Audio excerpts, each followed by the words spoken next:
Strasbourg.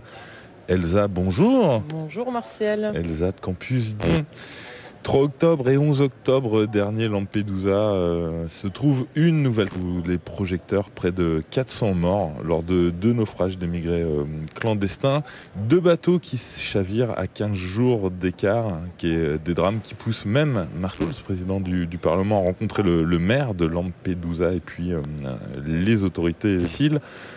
Le Parlement vient de voter une résolution sur les flux migratoires en Méditerranée, une résolution qui souhaite la mise en place d'une véritable politique migratoire à l'échelle européenne.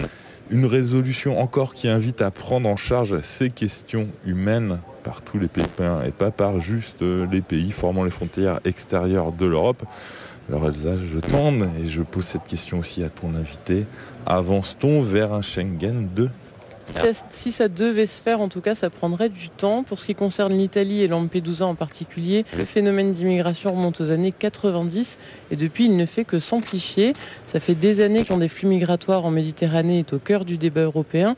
En mars dernier, déjà, le Conseil de l'Europe a un rapport intitulé « Vie perdue en Méditerranée ». Qui est responsable? Depuis, inquiétants ont été avancés. Selon les ONG, plus de 20 000 migrants sont morts en tentant de traverser la Méditerranée ces dernières années. La tragédie de Lampedusa a relancé le débat au Parlement européen et il y a quelques seulement, les députés se sont réunis pour voter une résolution visant à empêcher de tels drames de se reproduire. Alors je vous propose de décortiquer les enjeux de cette résolution avec la députée européenne Sylvie Guillaume. Elle a accepté de nous rejoindre. Bonjour. Alors vous allez nous donner donc les détails sur les évolutions de la politique migratoire européenne. Je rappelle que vous êtes la vice-présidente du groupe progressiste des socialistes et démocrates au Parlement européen. Pour commencer, on peut déjà dire que cette solution, elle ne vise pas qu'à prévenir d'éventuels drames en Italie. Elle propose surtout de réfléchir au flux migratoire général, Sylvie Guillaume. Je pense que vous serez d'accord avec moi. Oui, je suis d'accord avec vous. Il y a effectivement plusieurs volets de solution. C'est évidemment rebondir, si on peut se permettre le terme, s'agissant d'un moment aussi dramatique, rebondir sur un moment dramatique et puis aussi dresser des directives. Donc effectivement, il faut relancer une réflexion sérieuse sur ces questions. Et alors, dans les discussions préparatoires, vous avez avoué votre crainte que la réponse ne consiste qu'en de aménagements cosmétiques, ce sont vos mots. Dans ce domaine, vous avez aussi parlé d'une politique faite de morceaux de légion. Est-ce que vous pouvez nous dire ce que vous entendiez par là? Et puis, si vous pensez que cette résolution a des chances de faire changer la politique migratoire européenne? Alors par cosmétique, ma crainte c'était d'imaginer une nouvelle fois le règne de l'émotion aller pendant 15 jours, disons, ou une semaine, être ce qui se voyait le plus, et puis qu'on en reste à des crocodiles et à beaucoup d'hypocrisie sur ce qui s'est passé à Lampedusa. On aurait pu reproduire d'ailleurs les choses qui se passaient au large des Canaries avant, enfin bon bref, ce qui se passait aussi au mur récemment construit entre la Turquie et la Grèce. Donc ma crainte c'était que comme il y avait beaucoup de morts, pardonnez-moi je ne veux pas être cynique, mais quelquefois certains le sont de la matière, comme il y avait beaucoup de morts d'un seul coup, oulala, beaucoup de larmes et puis après on passe à autre chose. Et donc ma crainte c'était ça. J'espère qu'on pourra justement dresser d'autres perspectives. Et quand j'abordais la deuxième phase de votre question, qui est... On a plein de politiques liées à la question des migrations dans beaucoup de domaines au plan européen.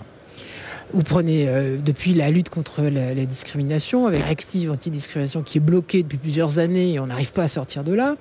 Vous prenez la question des travailleurs saisonniers, vous prenez la question des travailleurs détachés, vous prenez les questions d'asile. Bref, dans plein de commissions, il y a beaucoup de choses qui se passent, des choses positives qui voient le jour. La carte professionnelle récemment sur les qualifications dans la commission avec Mac Vergnaud. Donc, et il y a peu de cohérence dans tout ça. Donc, mon idée peut avoir, en rebondissant sur cet événement, c'est de replacer les choses pour qu'on sorte d'une politique en tuyau d'orgue, mais qu'on ait vraiment à la fois ce qui se passe avant les migrations, donc toutes ces questions de développement, d'aide économique au pays, de manière à ce que l'île contraint des personnes l'exil économique, parce que les situations, personne n'offre pas de perspective, puissent être effectivement évoquées. Depuis cela, évidemment, lutter contre les transits organisés par des passeurs criminels. C'est le cas avec les gens qui essayent d'atteindre Lampedusa. Enfin, il faut appeler un chat, et qui font de l'argent sur la détresse humaine et sur les morts en Méditerranée. Et troisième volet, faire en sorte que la question de la migration régulière soit favorisée par rapport à la question de la migration irrégulière. Parce qu'on voit bien que la méthode qui a consisté à bloquer toute à agir que sur une méthode de blocage de la migration irrégulière ne marche pas. Oui, alors Marine, elle a déclaré vouloir envoyer un signal très clair de fermeté aux pays concernés par les flux migratoires pour mon population, que ça ne sert à rien de tenter la traversée. Vous êtes dans l'optique inverse qui consiste à dire qu'il faut qu'il y ait plus de possibilités.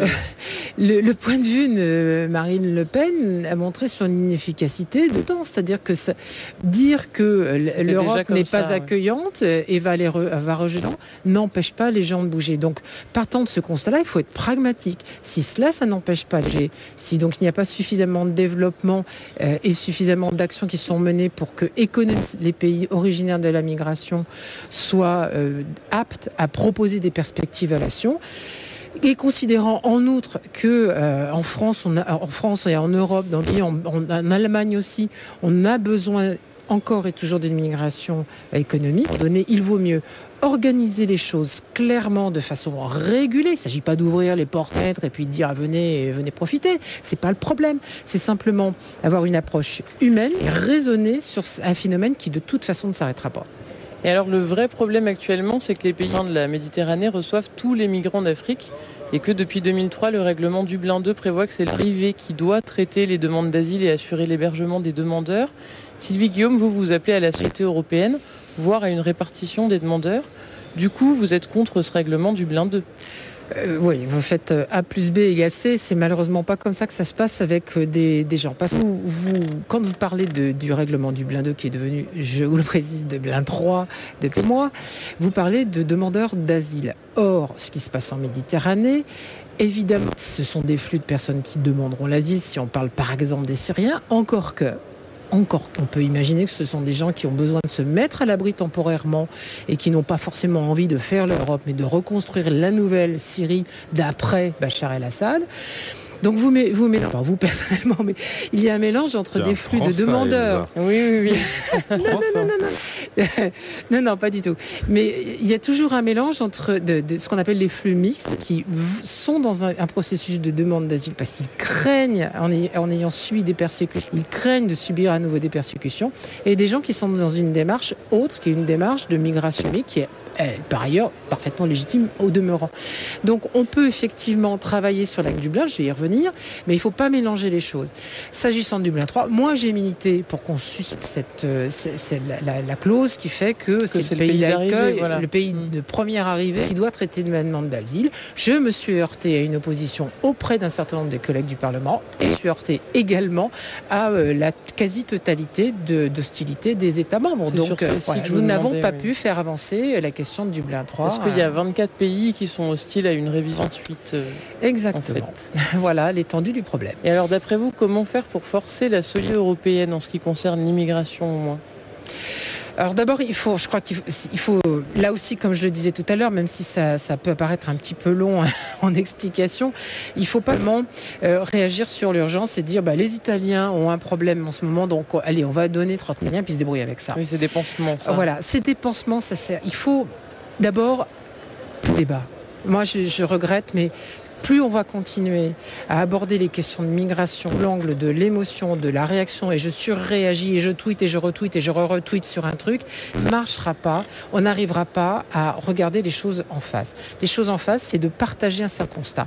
Est-ce que la situation des pays d'origine de la migration est satisfaisante ? Oui, non. Si ce n'est pas le cas, qu'est-ce qu'on en tire comme conséquence ? Est-ce qu'on doit continuer à avoir un rapport bilatéral avec, ou Union européenne, j'entends, avec le pays d'origine pour voir de quelle les choses se développent chez eux. chez lui, puisqu'il s'agit d'un pays, et voir de quelle manière limite les exils. Après, est-ce qu'on est d'accord pour que Eurosur, Frontex, sorte que certes il y a nouvellement créé, oui, pardon, Frontex, c'est le système de surveillance électronique. On est d'accord que pour la surveillance des frontières extérieures, certes, il s'agit de bloquer des gens et d'opérer, mais aussi de faire en sorte de leur venir en aide s'ils sont en difficulté sur telle route migratoire. Si on est d'accord là-dessus, on peut passer à autre chose. Et on progresse comme ça sur chacun des sujets. Mais on ne peut pas simplement s'intéresser aux routes, aux déplacements. Il faut qu'on travaille sur les routes, qu'on sanctionne ceux qui les utilisent pour des raisons utiles que sont les passeurs et ceux qui font de la traite de personnes, d'êtres humains. Et il traite au-delà des routes la question de la situation des personnes. Et ça veut dire aussi la situation des personnes quand ils arrivent en Europe. Et vous parliez aussi en aval d'aider les pays en difficulté d'où viennent les gens. Oui, j'en ai parlé. Alors ça va être quelle sorte d'aide? Ça peut être quelle sorte d'aide? Financière, politique? Les existent depuis... Oui, depuis longtemps, oui. Oui, elles ont, à mon avis, pas forcément été conditionnées de la manière. C'est pour ça que j'y reviens, je jette pas tout à la poubelle. Mais quand on dit, par exemple, la Libye de Kadhafi peut éventuellement être aidée à partir du moment où elle contient, où elle sert de gendarme final de tous les migrants de l'accord fric, et que c'est à ce titre-là que finalement il y a une espèce de pacte de non-agression, je ne suis pas sûre que c'est les bonnes conditions de la discussion. Si on pose les choses dans la future Syrie, ou la future Libye, ou la future Égypte, je ne sais quoi, si on place le débat sur comment est-ce que nous parvenons à nous entendre en matière de développement économique, et de démocratie aussi, pour arriver à limiter un certain nombre de flux, je pense qu'on part sur de meilleures bases. Eh ben, merci beaucoup, merci Elsa. Merci. On arrive déjà à la fin de cette émission. Émission en direct du Parlement européen. On est à Strasbourg, on était bien. On pourrait faire 2 heures d'émission avec tous les sujets quasi, et même juste avec un seul. Ce sera peut-être pour la prochaine fois. En tout cas, pour l'instant,